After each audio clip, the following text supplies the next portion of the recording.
Ang kakaiba sa batang ito, yung boses niya ay napakalaki. Um, Boses ng isang matandang lalaki.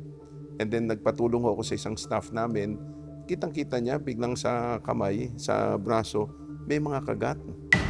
Biglang may mga kagat, bite marks na lumalabas.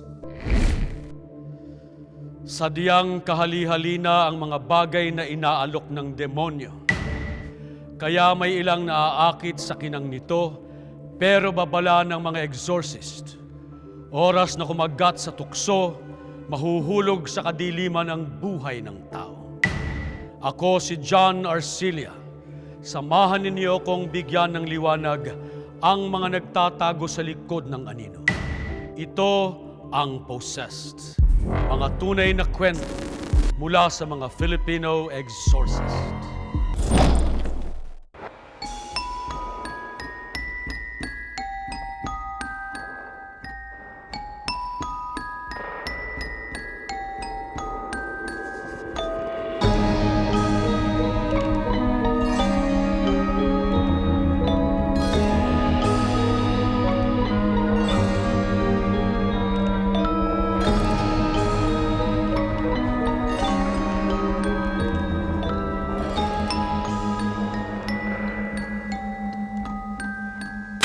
Ako si Father Mon Merino, parochial vicar ng St. Peter and Paul sa Poblacion, Makati, and also one of the exorcists of the Archdiocese of Manila.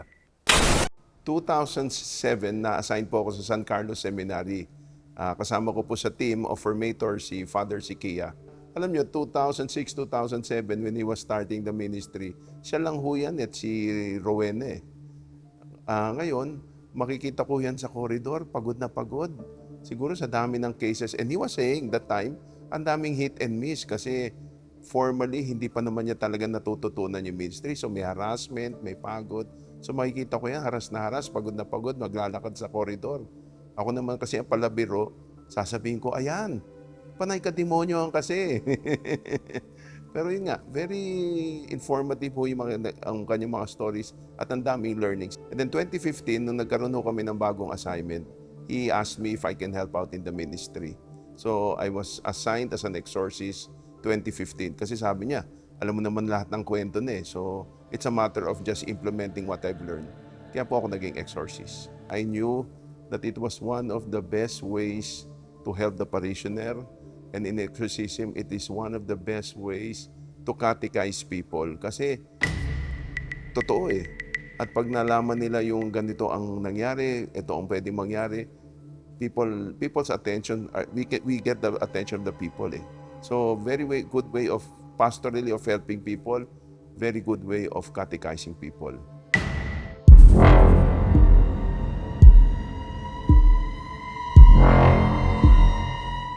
Most of the cases I would handle, kasi yung nangyari ho, sa Mandaluyong kami, parang first aid ho kami mga exorcist.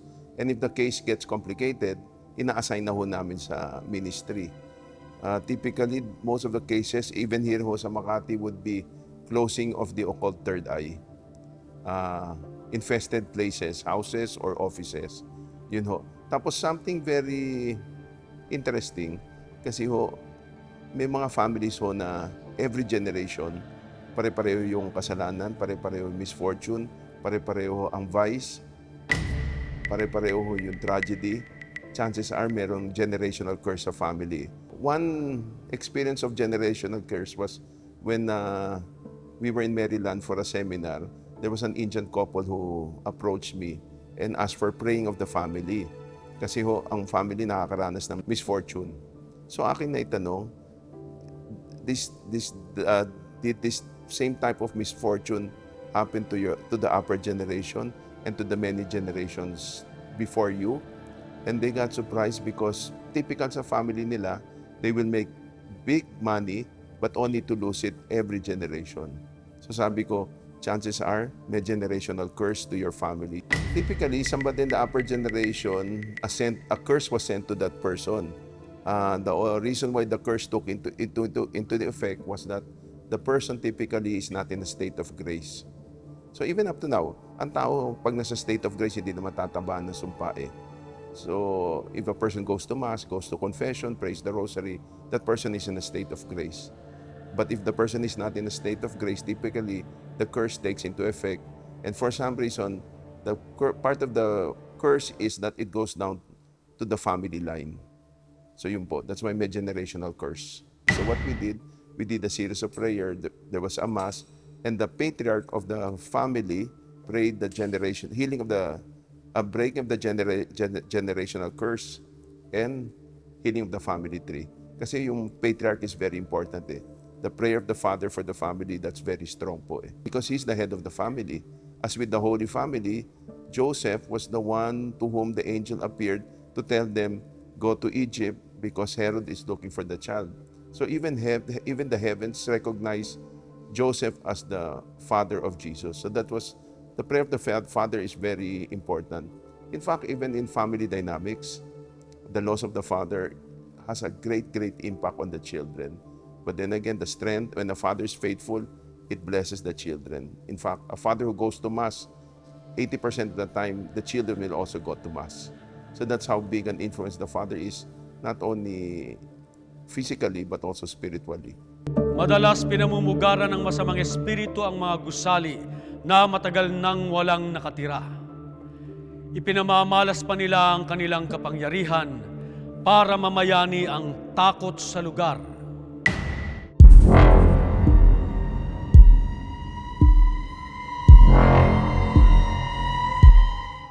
Ito naman isang bahay na hindi nagamit ng 40 years na gustong gawin restaurant. Kaya ho nila pinabless nung pumasok ko yung arkitekto. Napakalit ng bahay, pero hindi nila mahanap yung exit. Napaisip sila. So nagpatawag ho ng blessing, which I did. Alam nyo, when I did the opening prayer, nag-brown out. Wala namang brown out sa lugar na yon.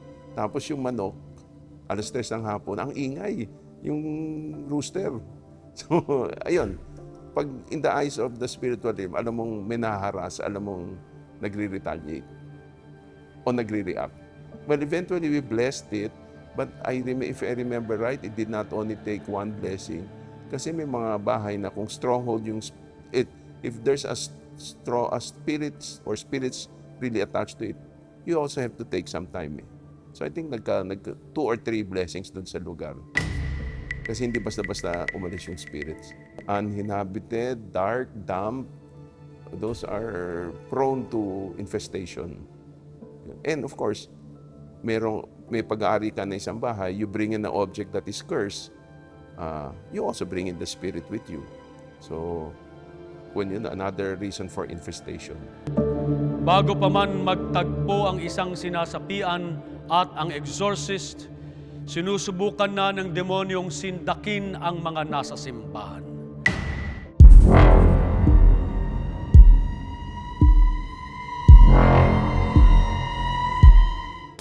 Ang isa pang hindi malimot yung, usually we don't do emergency exorcism. Kasi we have to find out the history of the person. Dapat i-check ko yan psychologically bago i-pray over. Kaya lang ito naitawag sa akin, on the way na sila galing norte. Parang 9-hour trip para magpa-exercise. Alam nyo, nung dumating sa parokya, bago dumating sa parokya, nagtatrabaho ako, biglang, I think dapat sila dumating na 9, mga 8:40, biglang ang laki ng kalabog sa aming bubong. Alakas, sabi ko, naku, patay. Masisira yung solar panels namin. Pero napaisip ako, sabi ko, saan manggagaling yung malaking batong yun? Wala na mo kami building na katabi. In fact, pag labas ko sa patio, yung mga tao na nakastambay sa parokya, nakatingin sa bubong dahil narinig din nila. After we did the exorcism, the next day, nung pinatingin namin sa maintenance namin, walang sira whatsoever. So parang nag-haras ba? Parang nag-intimidate. After di ba yung nagparamdam na yung spirit, and then a few more minutes, dumating na sila. May 4 na kasamang kamag-anak. What was interesting, yung aming guard noon, nung binilang niya yung mga kasamahan, ang bilang niya 5. May nakita siya na kasama doon, And then when she was being brought in sa simbahan, very typical ho, nandun yung reaction. So, over ho namin sa loob ng rectory, hindi ho sa loob ng simbahan kasi mga 10 ng gabi na yun eh. Kasi ho, nakaka-experience na ho siya ng possessions. Ang nangyayari, mas nagiging frequent at mas tumatagal na yung possession. Of course, humingi sila ng tulong dun sa kanila. Pero hindi naman sa exorcist na pare. Hanggat may nakapagbigay ng number ko, kaya sila lumabas dito. Usually, dapat yan, i-interview mo muna. Bibigyan mo pa ng strengthening, like go to mass, pray the rosary, go to confession. Parang operation din ho yan eh. Bago mo operahan ng tao, kailangan yung katawan malakas. Pero dito nangyari, emergency exorcism kasi napakalain ng biyahe na eh. Sa rectory, nandiyan yung reaction, extraordinary strength, tapos nagsisigaw, at yung makita mo yung mukha, dagger looks eh. But after 40 minutes was very, what was a nice sight to behold. Alam mo yung nung nawala yung spirit, ang aliwalas ng mukha, ibang-iba yung itsura. And of course, nung nakuha namin yung history, una-una pinawaliwanag namin, hindi ito tapos ang boxing. Of course, we did also the pray over, the exorcism, and kinalabasan that the person, kaya ho na nasasaniban, was not in a state of grace. In fact, meron siyang partner, but they are not married, so occasion for sin. So yun ang mga usual openings ng tao. Pag in a state of sin, napapasukan ho yan. Kami mga exorcists, ang faculty namin is within the diocese. So kung yung patient o kung yung tao ay galing sa north, pumunta sa Archdiocese of Manila, we can do the exorcism. Kasi dito ginawa sa lugar na yon. Dito sa Archdiocese, kung saan meron ako faculty. It's the same with other exorcists, or we cannot just go to other dioceses and do the exorcism. Magpapaalam pa ho kami sa obispo. And we have to get his permission. And the spirits are very legalistic. Alam nila kung hindi mo teritoryo, sasabihin sa'yo, you don't have the faculty to exercise kasi hindi mo diocese to. They're very legalistic. Remember, the main exorcist of the diocese is the bishop, and the bishop gives the faculty to his priest. So mean to say, if I go to another diocese, I have to acknowledge the bishop as the spiritual father of the diocese. He is the authority. Remember, in exorcism, authority is very important. So we have to get the permission of the authority for us to be able to do exorcisms in his diocese. Ganun din ho yun sa mga blessing. Pag ako ay pumupunta sa ibang diocese, nagpapaalam pa sa parokya. Because remember, the parish priest has the spiritual authority over his parish. Meaning to say, it's more efficacious if I have the blessing of the parish priest. So it's not only courtesy that I inform the parish, but it's also acknowledging the priest, the parish priest, as the spiritual father of the whole parish. Lumapit ang isang pamilya kay Father Mon dahil sa mga hindi maipaliwanag na kagat na lumalabas sa kamay at braso ng isang bata.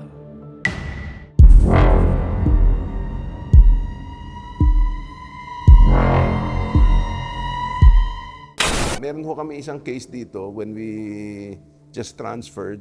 May dinala ang bata dito. I think she was about 8 years old. Na very nice child, very lovable. Dito namin prenay over. Ang kakaiba sa batang ito, yung boses niya ay napakalaki. Boses ng isang matandang lalaki. And then nagpatulong ako sa isang staff namin. Kitang-kita niya, biglang sa kamay, sa braso, may mga kagat. Biglang may mga kagat, bite marks na lumalabas. Ayun. But that case, was a series of pray-overs. And finally, natulungan naman ho yung bata. Pero ang tagal. Kasi parang i-unfold mo yung bakit hinaharas yung bata, bakit may legal hold pa rin yung spirit over the little girl. Ang opening was trauma. So she had that trauma in her childhood, early childhood, which was helped out eventually by a psychologist. Kasi dito sa ministry, hindi naman lahat spiritual. Remember, human beings, we're body and soul. So both affect each other. Kung may sakit ang katawan, apektado yung soul. Kung may sakit yung kaluluwa, apektado din yung katawan. Walang pinipili ang mga demonyo. Minsan pati ang mga bagong pari ay kukutyain niya para lang madiskaril ang eksorsismo.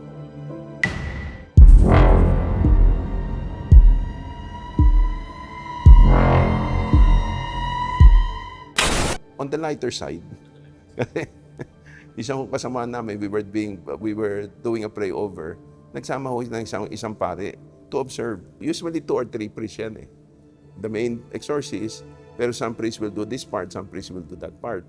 And then sa exorcism, titignan mo which prayer does the spirit what prayer the spirit reacts the most. Kasi typically nandun yung tumbok yung harassment.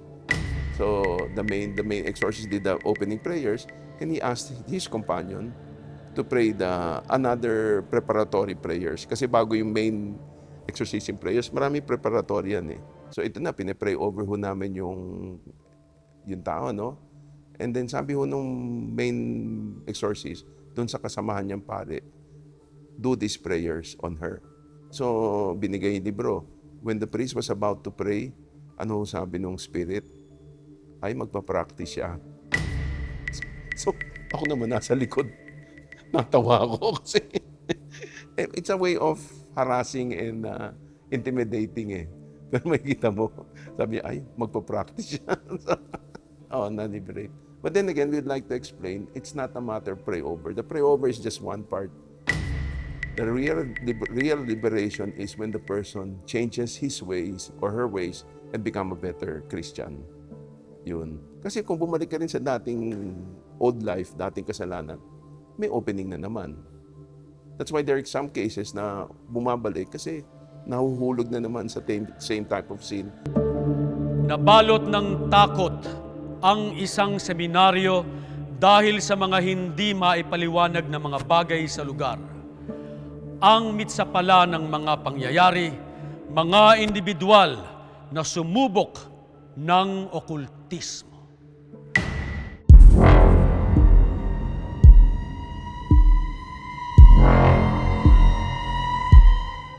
Well, seminars are not safe because remember, that's where you breed the next generation of priests. And if there's anyone that Satan really hates, it's the priesthood because you represent Christ. And of course, seminarians in their young minds, they also like to experiment eh.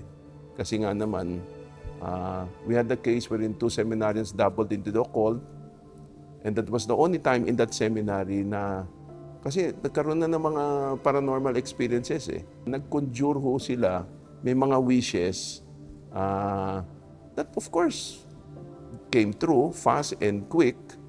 That's why it really enforced the occult. Pero nagkaroon ng mga paranormal experiences sa naramdaman na ibang mga seminarista. Kasi they would stay up at 2 in the morning. Tapos makikita, naiba din yung what you call personality ng mga two concerns. They would hear also noises, they would hear footsteps, na alam naman nila wala naman dating ganun eh. So, it got everybody alarmed. That was the only time na ang mga seminarista, 9 o'clock, lahat nasa kwarto na.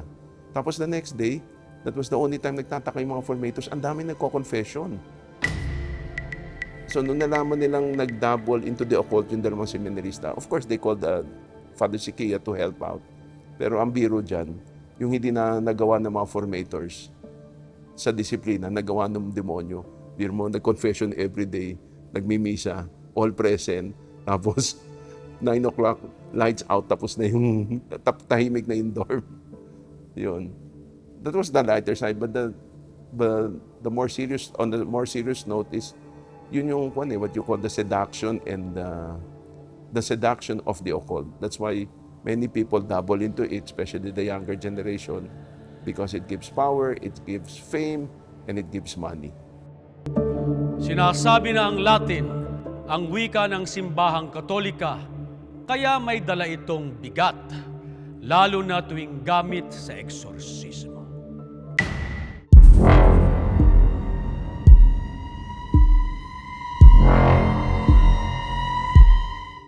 May case kami, and then we do the starting prayers, And then Father Joseph would always say, do Latin, do Latin.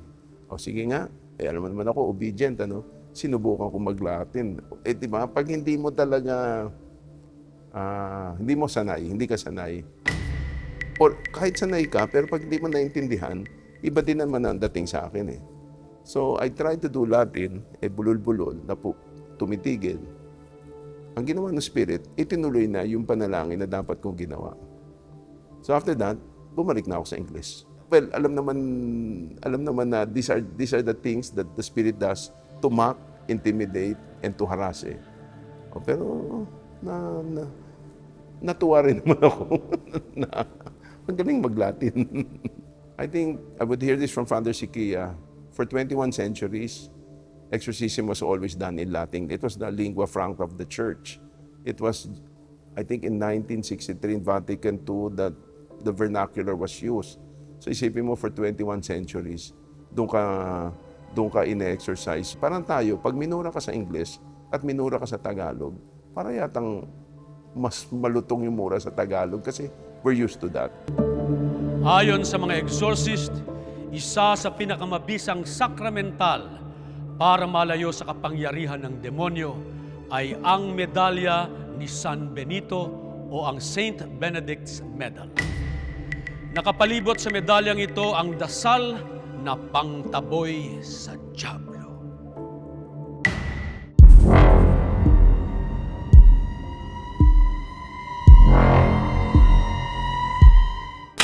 Aside from a rosary, aside from a stampita, aside from a holy name, Saint Benedict also is very efficacious. In fact, the letters in the sacraments are the first letters of exorcism prayer.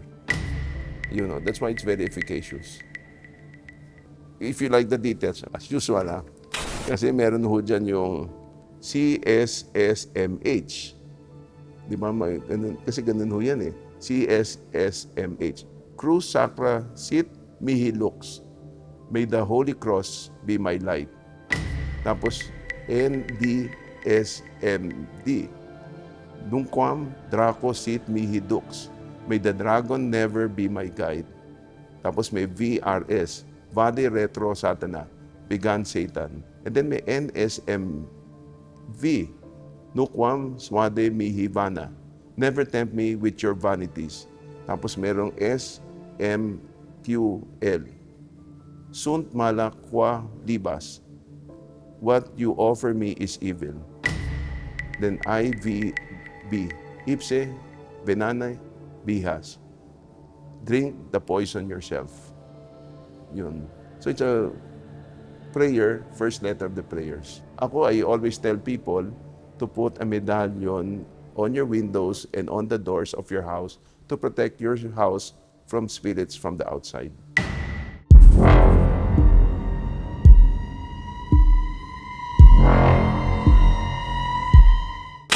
Of course, the rosary is very powerful. Sa isang exorcism, sinabi ng demonyo, if Catholics only knew the power of the rosary, we would have been praying 24 hours a day. At ang dami ho namin cases na yung naranasan nila, yung rosary nila, na biglang napipigtas for no reason at all. So, yung aming kasamahan na kaibigan sa Amerika ay naglabas. Ang tinatawag niyang Warrior Exorcism Rosary. Ayan. Ang one ito feature is napakatibay daw. Kahit atakin mo certain number of pounds, hindi mapipiglas. And not only that, it makes use of medallions of different saints. Padre Pio, Saint Catherine of Siena, Saint Francis of Assisi, Saint Benedict, and Saint John Marie Vianney. And of course, the cross is a sword kasi spiritual warfare. And dito, Saint Michael. So, but again, we always tell people, hindi ho yan ilalagay lang sa bulsa. Dinadasal ho yan. Diba? So, that's why it's very efficacious. Madalas na pinag-uugatan ng sapi ay ang pagbisita sa mga manggagamot, manghuhula, at iba pang nakikinabang sa okultismo. Pero anong klaseng transaksyon ba ang nangyayari sa isang individual at sa masamang espiritu na kaniyang nilalapitan?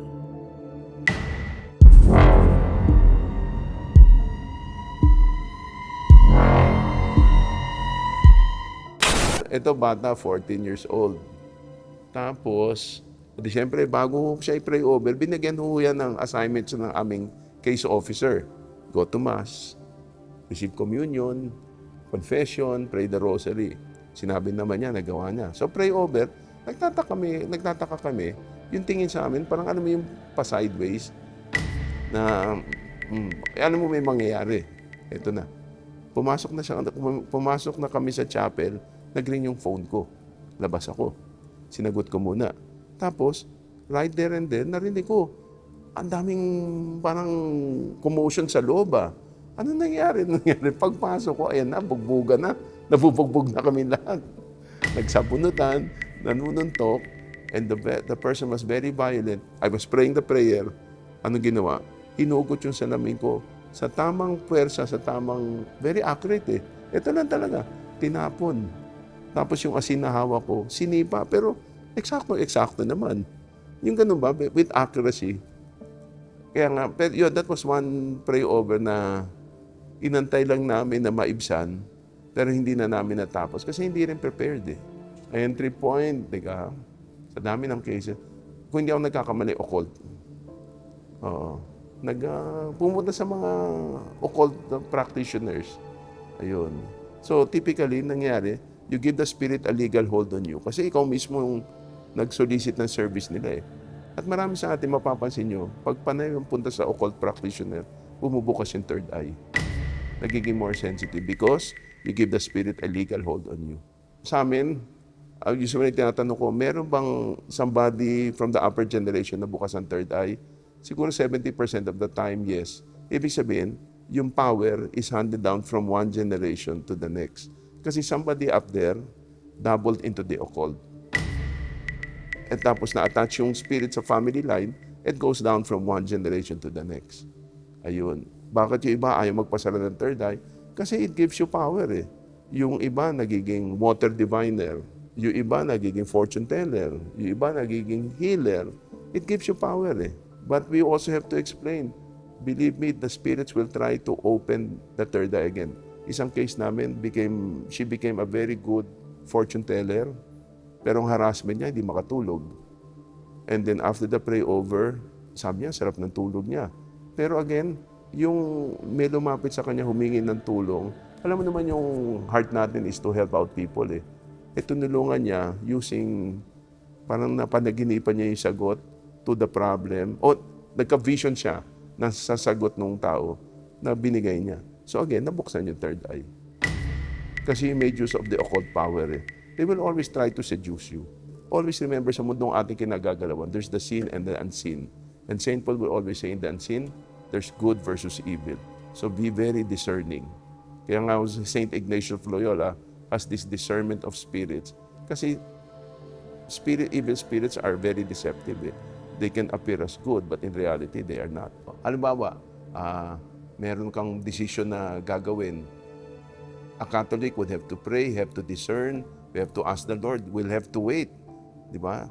Minsan parang ang tao hindi ayaw na ng ganun eh. Pumunta ka lang sa manghuhula, sasabihin sa'yo, tama o mali, ito ang gagawin mo. O, ang bilis na sagot.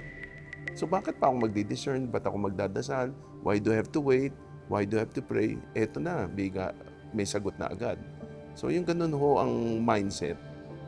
Kaya very, very convenient also. So yes, we priest, we assist with the prayers, we drive them out. But if the spirit again finds a hold, a legal hold, an opening to the person, papasukan ulit yan. Ihaharas ulit yan. Many think that after just pray over, okay na. Hindi. Remember, this is spiritual warfare. It will always try to come back. Whether that's house infestation, or whether that's possession, or oppression, or obsession.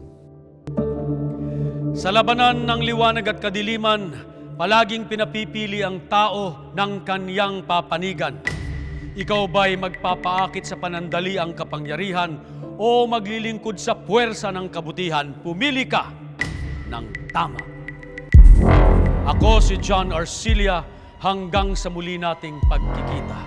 Panaigin natin ang liwanag at naway iadya tayo ng Diyos sa lahat ng masama.